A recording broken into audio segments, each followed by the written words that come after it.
And the problem was, there's no black college that could have that. So the idea, what they did was the NAACP would go to court and they would say to the Supreme Court, if we're going to abide by Plessy versus Ferguson, there needs to be an institution of higher learning that provides the same services, including nuclear physics, for our student. And of course, the Supreme Court said, well, that doesn't seem that smart. Why don't we just have him go to the University of Oklahoma? And of course, the NAACP said, gosh, what a great idea. And they did the same thing at the University of Texas. They had an African-American student who wanted to go to the law school, the University of UT. And what they did, they presented their case and they said, well, if this is the case with separate but equal, then you need to have a law school that is equivalent to the law school at the University of Texas for the African-American student. And Texas actually tried to do this. They took a law library and they turned it into this little law school for African-Americans, but it wasn't going to be the same. And so they took the case to the Supreme Court. The Supreme Court said, well, it probably would be smartest just to let the kid go, let the student go to the University of Texas. So at the level of higher education, they actually began to break through the doors kind of segregation, and African-American students are going to come in. But the more complicated and larger social issue was not colleges and universities, but elementary schools. And so what happens was, this is going to come to the fore in this case of Brown versus Board of Education.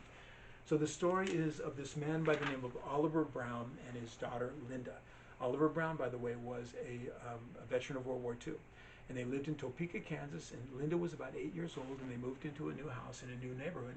And Oliver took her down to the local store to get her, local school, to get her enrolled. And within a few minutes, they're being escorted off the campus by the principal, who says, in Topeka we have segregated schools. Your daughter has to go to the school across town. Now Oliver Brown knew exactly what was going to happen. So he became part of a class action suit. And this was a number of African American parents whose children were, of course, being forced to go to segregated schools. There's some interesting kind of issues about why it's called Brown. There's a bunch of names after this. If you look at class action, it means a bunch of names.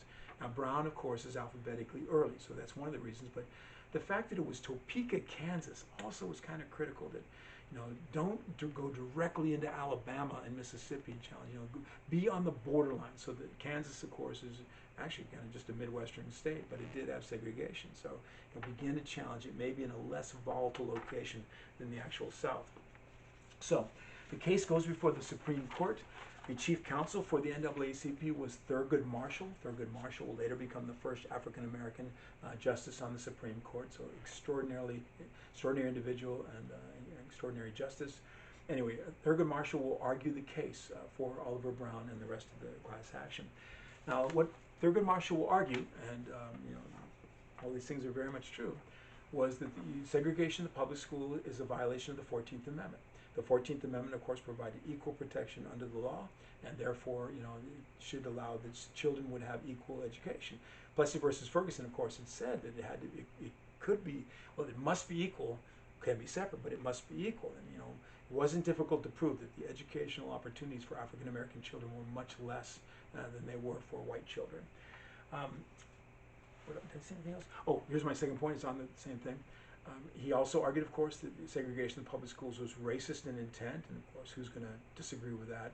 And by the way, these points have been made time and time again in a variety of cases, so there's nothing new that was coming out here.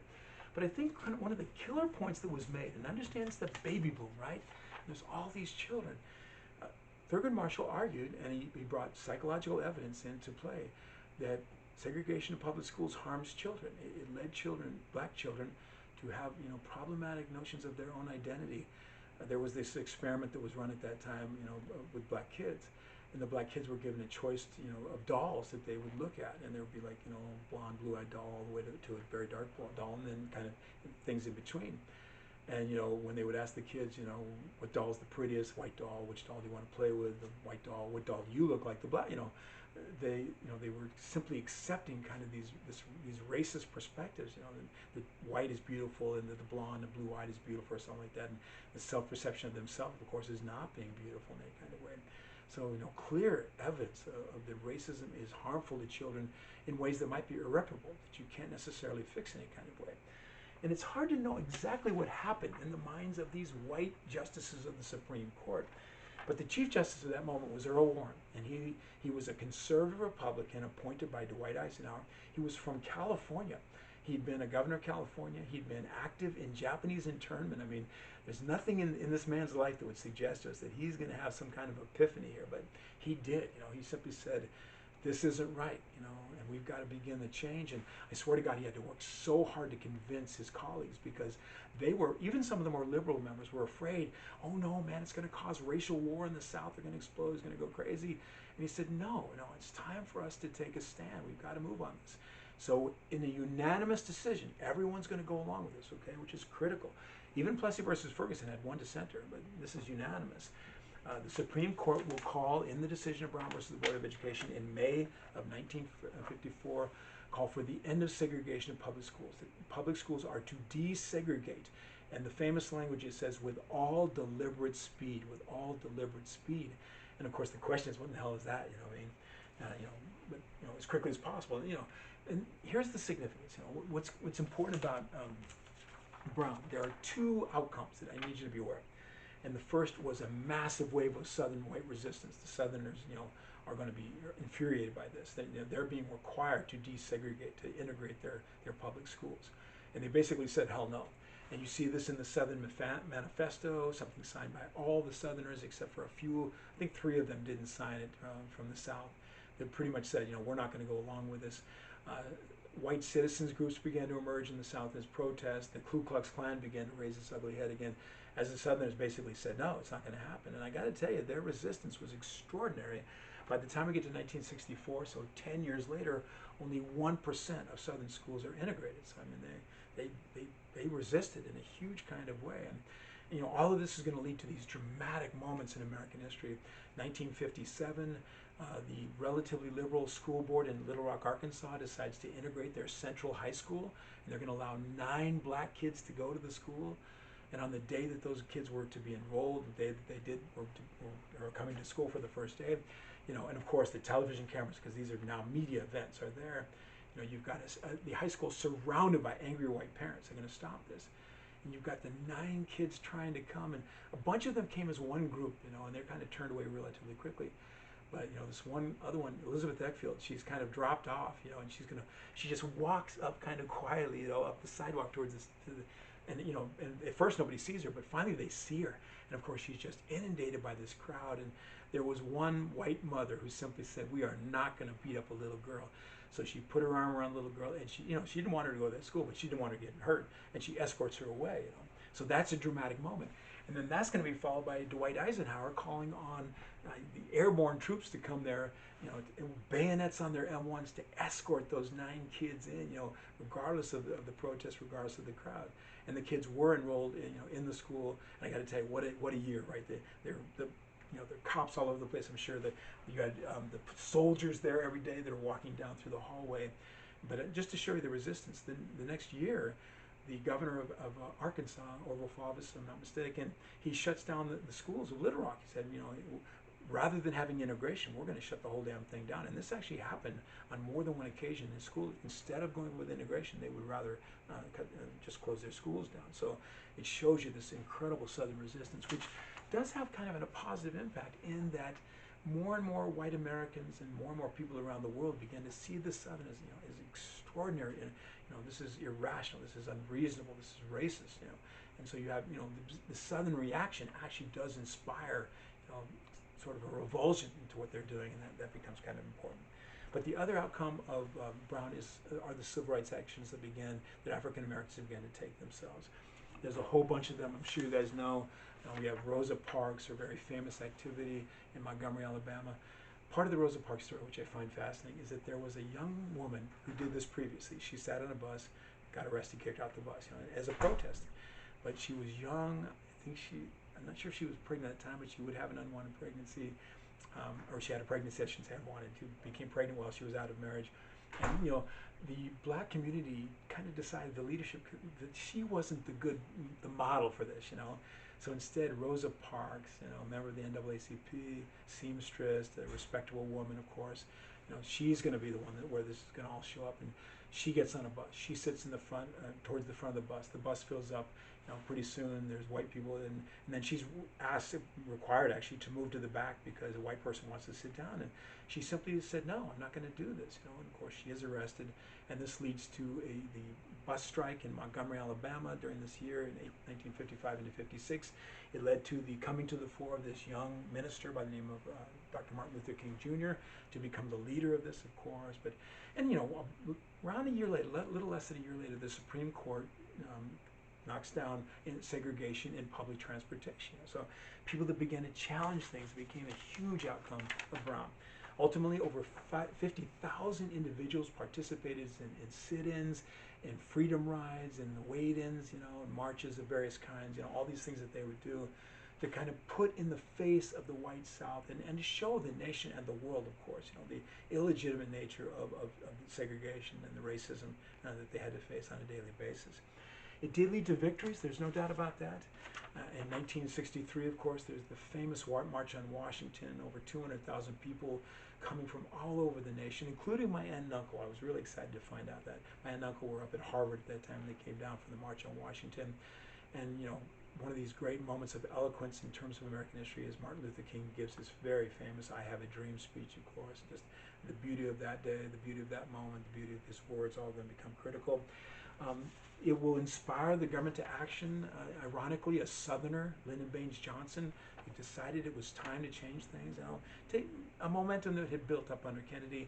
In 1964, we see the Civil Rights Act pass, which basically begins the process of ending segregation in America. What the government did was it used the power that it had. It would deny the states funding if they did not desegregate, if they didn't integrate. And of course, you know, that's a big deal, of course, and the states actually do, the integration does actually happen. In 1965, I was in school, and Magnolia School was integrated. We had African Americans bused into our school. I think we had a few that lived in the neighborhood, but very few, but now they came in. And I have to tell you that I didn't even really realize it. You know, I love when you're the kid, you have no idea what's going on. But I do remember that some graduate students came to see us. And they took us individually into the back room, and they showed us a picture of children. And I think they asked us, like, who do you want to play with, you know? And I don't know who I pointed to. I probably pointed to the Klansmen, the Nazi, and some other terrible, you know.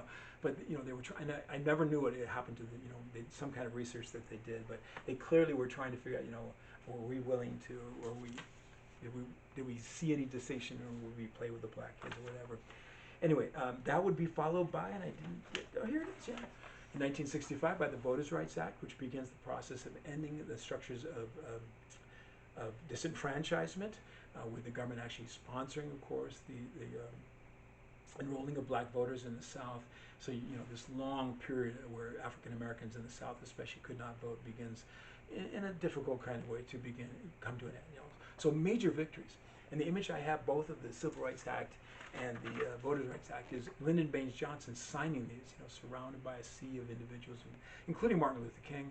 And Johnson would sign this, and then he would take his pen and he would turn and hand it to Martin Luther King, you know, and symbolic. Here's a memento, of course, of this moment as we're breaking down the apparatus and structures, of course, of the black nadir all around us. And it all seemed wonderful, of course, in its own kind of way. It seemed like victories were happening, but incredibly, in the same year as the Voter Rights Act in 1965, in the summer of 1965, far away from the South, you know, in the city of Los Angeles, inundated by a tremendous amount of air pollution and high heat, police brutality, of course, social and economic injustice.